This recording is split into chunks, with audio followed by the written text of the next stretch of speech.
घासल्याशिवाय धार नाही तलवारीच्या पातीला. घासल्याशिवाय धार नाही तलवारीच्या पातीला. मराठीशिवाय अर्थ नाही महाराष्ट्राच्या मातीला. महाराष्ट्राच्या मातीला. नमस्कार मित्रांनो, माझे नाव अनुष्का आहे. आज मी मराठी राजभाषा दिन या विषयावर बोलणार आहे.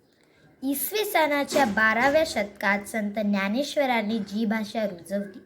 संत नामदेव, संत तुकाराम, संत एकनाथ यासारख्या संतांनी जी भाषा जगवली आणि कुसुमाग्रजांसारख्या अनेक साहित्यकारांनी जी भाषा वाढवली, त्या मराठी भाषेचा गौरव दिन मराठी राजभाषा दिन आपण आज साजरा करीत आहोत.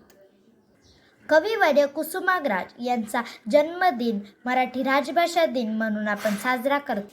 आजच्या या युगात मराठी भाषिक लोक नोकरीनिमित्त, व्यवसायानिमित्त संपूर्ण जगात पसरलेले आहेत. जगात 10 कोटी लोकांची मातृभाषा मराठी आहे. आपल्या पूर्वजांनी आपल्याला संस्कृतीतून, साहित्यातून मराठी भाषेचा संपन्न वारसा दिलेला आहे. तो टिकवणे आणि वाढवणे हे आपले सर्वांचेच कर्तव्य आहे. शेवटी मी एवढेच म्हणेन की ज्ञानेश्वरांनी लिहिली ज्ञानेश्वरी, तुकारामांनी रचली गाथा. ज्ञानेश्वरांनी लिहिली ज्ञानेश्वरी, तुकारामांनी रचली गाथा. चला समृद्ध आणि संपन्न करूया आपली मराठी भाषा, आपली मराठी भाषा. धन्यवाद.